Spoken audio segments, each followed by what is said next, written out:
काही वर्षांपूर्वी अनेक मोठमोठ्या पर्वतांच्या शिखरावर पोहोचलेल्या काही व्यावसायिक गिर्यारोहकांना वाटले की आता आपण जाऊन कैलास पर्वत चढू. पण हा निर्णय त्यांच्या आयुष्यातील सर्वात वाईट निर्णय ठरणार होता हे त्यांना माहीत नव्हते. कारण जेव्हा ते गिर्यारोहण करतात आणि थोड्या अंतरावर चढतात तेव्हा थोड्या वेळाने त्यांच्या लक्षात येते की त्यांच्या बोटांची नखे खूप वेगाने वाढत आहेत. आणि अजून थोडा वर चढल्यावर त्यांच्या लक्षात येते की आपल्या केसांची लांबी देखील खूप वेगाने वाढत आहे. त्यांना असे वाटू लागले की त्यांचे वय खूप वेगाने वाढत आहे, म्हणजे ते म्हातारे होत आहेत. त्यांना हे जाणवताच ते निर्णय घेतात की आता आपण जास्त उंचीवर जायचं नाही आणि ते परत खाली उतरतात. पण ही कथा इथे संपत नाही, कारण एका वर्षाच्या आत तिथे गेलेले सर्व गिर्यारोहक गूढपणे मरण पावतात.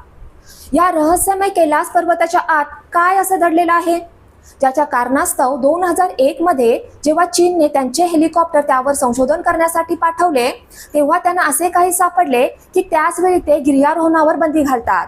एवढेच नाही तर जेव्हा नासा त्यांच्या उपग्रहाच्या मदतीने या पर्वतावर संशोधन करते तेव्हा या पर्वताचे काही असे फोटो समोर येतात ज्यामुळे सर्वांनाच धक्का बसतो. येथे खरोखर काहीतरी लपलेलं आहे का? काही लोक म्हणतात की कैलास पर्वताच्या आत एलियन्स राहतात, तर काही लोक मानतात की त्यांचा देव येथे राहतो.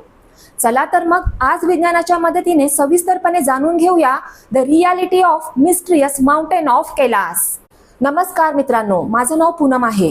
कैलास पर्वत हा असा एक रहस्यमयी पर्वत आहे ज्याची उंची एव्हरेस्टपेक्षा 2000 मीटर कमी आहे.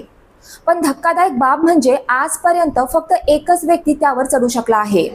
तर आजपर्यंत 7000हून अधिक लोकांनी एव्हरेस्ट चढाई केली आहे. मग कैलास पर्वतात काय असं विशेष आहे? एवढंच नाही तर एकदा एक रशियन गिर्यारोहक जो खूप अनुभवी गिर्यारोहक होता, त्याचे नाव होते सर्जी. त्याला कैलास पर्वत चढण्यासाठी सर्वात लहान मार्ग सापडतो. जेव्हा ते वर जातात तेव्हा त्यांच्या मनात एक भावना येऊ लागते की इथे चढणे योग्य नाही. नंतर ते खाली येऊ लागतात आणि ते खाली येत असताना त्यांना वाटू लागते की आपण योग्य केले आहे पर्वत न चढून. अजून एकदा असाच प्रकार घडला जेव्हा चीनमधील एक अतिशय प्रसिद्ध गिर्यारोहक राइन होल्ट यांना चीनच्या सरकारने कैलास पर्वताच्या शिखरावर जाण्याची आणि तिथे काय आहे हे पाहण्याची विनंती केली. तुम्हाला माहित आहे का राइन होल्ट कोण आहे? हा असा गिर्यारोहक आहे ज्याने ऑक्सिजनच्या पुरवठ्याशिवाय माउंट एव्हरेस्टची चढाई केली आहे. जगातील सर्वात मोठे पर्वत त्याने अगदी सहजपणे चढले आहे. पण त्याने चीन सरकारला सांगितले की इथे चढणं योग्य नाही आणि तुम्ही या पर्वतावर चढायला कोणाला पाठवू नका. तर मग असं काय लपलेलं आहे या पर्वताच्या आत? हे शोधण्यासाठी 2001 मध्ये चीन सरकारने आपले एक हेलिकॉप्टर पाठवले. कारण चीनला असे वाटले की भलेही कोणी माणूस त्यावर चढू शकत नाही, परंतु आमच्याकडे तंत्रज्ञान तर आहे ना, म्हणून त्यांनी त्यांचे हेलिकॉप्टर पर्वतावर पाठवले. ते त्या दिवशी पाठवले जेव्हा हवामान अगदी स्वच्छ होते, म्हणजे ते सर्व गोष्टी तेव्हा मोजतील ज्या दिवशी योग्य हवामान असेल, वारा अगदी बरोबर वाहत असेल, जेणेकरून त्यांचे हेलिकॉप्टर जास्त वर जाऊ शकेल. पण ते हेलिकॉप्टर वर जाताच काय होईल हे त्यांना माहीत नव्हते. जेव्हा ते हेलिकॉप्टर वर जाते तेव्हा अचानक आले ढग येतात. हवामान खूपच खराब होते. हेलिकॉप्टर क्रॅश होईल अशी परिस्थिती निर्माण होते. मग हेलिकॉप्टरचा पायलट त्याला परत खाली आणतो आणि त्याच वेळी चायनीज सरकार 2001 मध्ये कैलास पर्वतावर चढाई करायला बंदी आणते. याचं रहस्य आज मी तुम्हाला सोप्या 4 मुद्द्यांच्या मदतीने सांगेन. परंतु त्याआधी माझा तुम्हाला एक प्रश्न आहे. तुम्हाला काय वाटते, कोणता तरी उच्च समाज खरोखरच कैलास पर्वतावर राहतो किंवा आधीच राहिलेला आहे का? तुमचे उत्तर काय आहे? तुम्हाला काय वाटते, हो की नाही? मला कमेंट बॉक्समध्ये कमेंट करून नक्की सांगा, कारण या व्हिडिओच्या शेवटी तुमचे मत संपूर्ण बदलणार आहे. तर चला 4 मुद्द्यांच्या आधारे समजून घेऊया कैलास पर्वताचं रहस्य. पहिला आहे कैलास पर्वताचा भूगोल. बघा मित्रांनो, हा कैलास पर्वत आहे ना, तो पूर्वी भारताच्या आत यायचा. पण 1962 साली जे भारत चीन युद्ध झाले तेव्हा चीनने भारताचा बराचसा भूभाग ताब्यात घेतला आणि मग हा कैलास पर्वत चीन सरकारकडे गेला. म्हणजेच आता तो चीनचा भाग बनला आहे. त्याचा भूगोल खूपच मनोरंजक आहे, कारण कैलास पर्वतावरून 4 वेगवेगळ्या नद्या वाहतात. आणि तुम्हाला माहित आहे का, या 4ही नद्यांच्या 4 वेगवेगळ्या दिशा आहेत. एक नदी उत्तरेला वाहते, एक नदी दक्षिणेला वाहते, एक नदी पूर्वेला वाहते आणि एक नदी पश्चिमेला वाहते. आहे ना खूप मनोरंजक? परंतु अधिक मनोरंजक गोष्ट म्हणजे कैलास पर्वतावर 2 तलाव आहेत आणि ते दोन्ही पूर्णपणे एकमेकांच्या विरुद्ध आहेत. एका तलावाचे नाव मानसरोवर आहे आणि दुसऱ्या तलावाचे नाव राक्षस तलाव आहे. आता हे मानसरोवर तलाव म्हणजे शुद्ध पाण्याचा तलाव आहे इथे अगदी सहज राहता येईल अशा शुद्ध पाण्याचा हा तलाव आहे. आता तुम्हाला यातील सर्वात मनोरंजक गोष्ट माहीत आहे का? हे पाणी इतक्या उंचीवर असूनही, इथे इतका कमी तापमान असूनही कधीही गोठत नाही. तर राक्षस तलाव पूर्णतः उलट आहे. त्याचे पाणी खारट आहे. तो पूर्णपणे खारट पाण्याचा तलाव आहे. असे पाणी आहे जे इथे कोणी पिऊ शकत नाही. कोणताही प्राणी इथे राहू शकत नाही. एक इंटरेस्टिंग गोष्ट तुम्हाला माहीत आहे काय आहे? की तिथल्या लोकांचा असा विश्वास आहे की या राक्षस तलावाचे पाणी कधी कधी अचानक गायब होते, तर कधी कधी अचानक परत येते. म्हणूनच या तलावाला भुताटकी तलाव असेही म्हटले जाते. इतकेच नाही तर याच्या भूगोलात आणखी एक रहस्य आहे, जे भूगोलातील सर्वात मनोरंजक रहस्य आहे. कैलास पर्वताच्या दक्षिणेकडे जास्त बर्फ असते, पण सूर्यप्रकाश हा उत्तरेकडे जास्त पडतो. तर आता तुम्हीच विचार करा, जिथे जास्त सूर्यप्रकाश पडतो तिथे कमी बर्फ असायला हवं ना? पण इथे मात्र अगदी उलट आहे ना? खूप आश्चर्यकारक. शास्त्रज्ञ याचं फक्त एकच स्पष्टीकरण देतात: कैलास पर्वताचं स्थान. कैलास पर्वताचं जे स्थान आहे त्याचं अजून एक नाव आहे, सेंटर ऑफ अर्थ. याचा अर्थ असा की हे स्थान सर्व गोष्टींचा सेंटर आहे. मी तुम्हाला उदाहरण देऊन समजवते की जर तुम्ही कैलास पर्वताला स्टोन हेज पासून मोजलेत तर त्याचे अंतर 666 किलोमीटर असेल. आणि जर आपण उत्तर ध्रुवापासून मोजले तर अंतर देखील बरोबर असेल. आणि दक्षिण ध्रुवापासून हे अंतर त्याच्या अगदी दुप्पट असेल, 13,332 किलोमीटर. हे कदाचित त्याच्या भौगोलिकतेचे उत्तर असू शकते. आता दुसरं आहे प्रकाश आणि ध्वनी रहस्य. 1999 मध्ये अर्नेस्ट नझो एक रशियन शास्त्रज्ञ होते. त्यांना वाटते की ते कैलास पर्वतावर जातील आणि त्यांच्या संपूर्ण टीमसह संशोधन करतील. ते त्यांच्या टीम सोबत कैलास पर्वतावर जातात. तिथे बरेच दिवस घालवतात आणि तेथील दगडांवर खूप संशोधन करतात. आणि त्यानंतर ते where do we come from नावाचे पुस्तक लिहितात. आणि ते त्यांच्या पुस्तकात स्पष्टपणे सांगतात की हा कैलास पर्वत आहे तो माणसाने बनवलेला आहे, म्हणजे मॅनमेड आहे. आणि एक तयार केलेला पॅरामिड आहे, म्हणजेच तो अतिशय प्रगत तंत्रज्ञानाने बनवला गेला आहे, जो प्राचीन काली कोणत्या तरी उच्च समाजाने बनवला असावा. इतकंच नाही तर त्यांच्या पुस्तकात त्यांनी असंही लिहिलेलं आहे की इथून रात्रीच्या वेळी वेगवेगळ्या 7 रंगाचा प्रकाश दिसतो. हे फक्त त्यांचंच म्हणणं नाही, तर आजूबाजूला राहणाऱ्या अनेक स्थानिक लोकांनाही असंच वाटतं. ते सांगतात त्यांना रात्रीच्या वेळी वेगवेगळे रंग दिसतात. त्यासोबतच रात्रीच्या वेळी तिथून अनेक प्रकारची स्पंदने ऐकू येतात, म्हणजे व्हायब्रेशन ऐकू येतं. पण याचेही शास्त्रीय स्पष्टीकरण आहे. 2015 मध्ये एक रशियन शास्त्रज्ञ जाऊन कैलास पर्वताच्या आसपास असलेल्या दगडांवर संशोधन करतात. आणि ते संशोधन सर्वांनाच आश्चर्यचकित करते, कारण या संशोधनात असे समजते की त्या दगडांमध्ये विद्युत चुंबकीय ऊर्जा आहे आणि ती सामान्य ऊर्जा नाही. जेव्हा ते तिची वारंवारता मोजतात तेव्हा त्यांची वारंवारता येते सुमारे 5000 गिगाहर्ट्झ.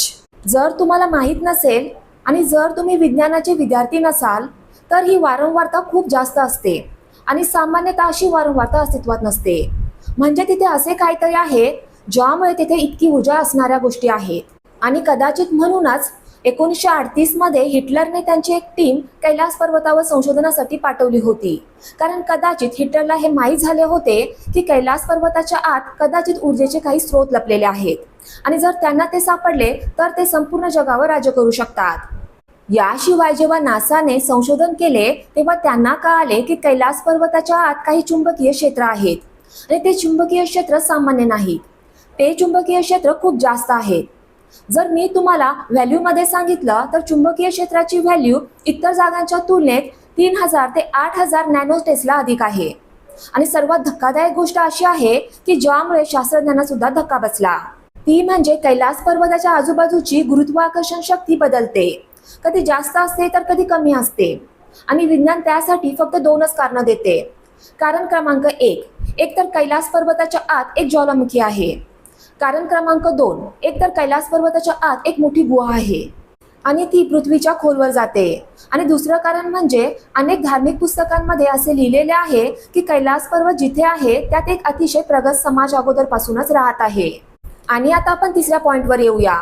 तिसरा पॉइंट आहे द टाइम डायलेशन थेरी. आपण सर्वांनी सुरुवातीला ऐकले होते की जे गिर्यारोहक पर्वत चढायला आले होते त्यांच्यासोबत काय झाले. त्यांची नखे वेळेपेक्षा वेगाने वाढू लागली, त्यांचे केस देखील खूप वेगाने वाढू लागले.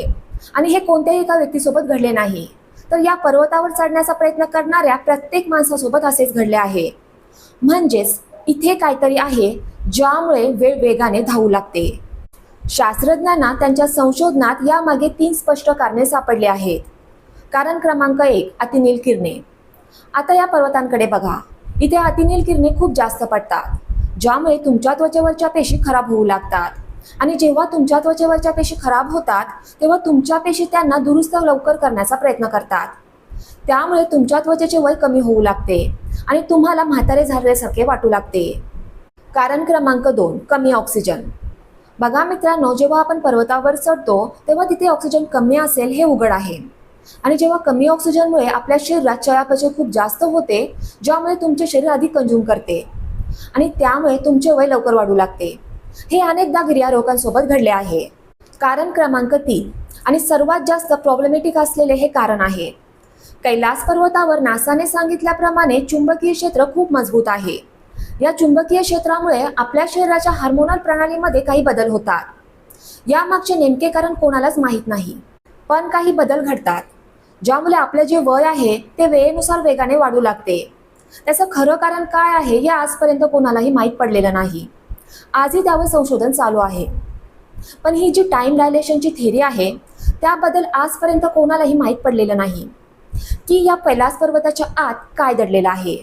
आता आपण 4थ्या पॉईंटकडे येऊया.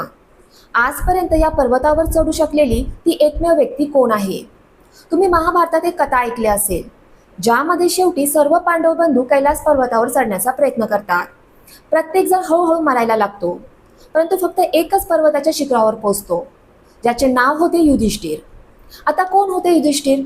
ज्याने आजपर्यंत कधीच काही चुकीचे केले नाही आणि कोणाशी खोटे बोलले नाही. 14व्या शतकात तिबेटमध्ये एक बुद्ध राहत होता, ज्याचे नाव मिलारेपा होते.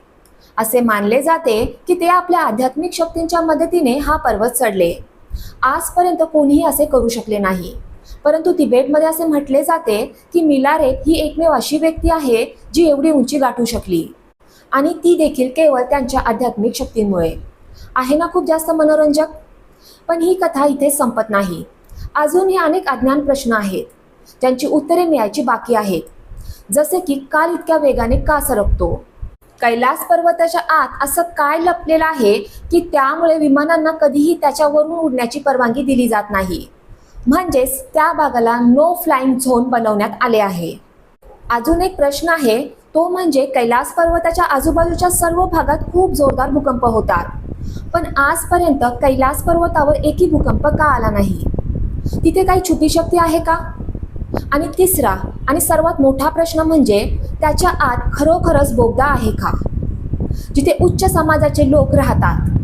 तुम्हाला काय वाटते? प्लीज मला कमेंट बॉक्समध्ये कमेंट करून नक्की सांगा. तुम्हाला व्हिडिओ आवडल्यास कृपया तुमच्या एका मित्रासोबत नक्की हा व्हिडिओ शेअर करा. धन्यवाद.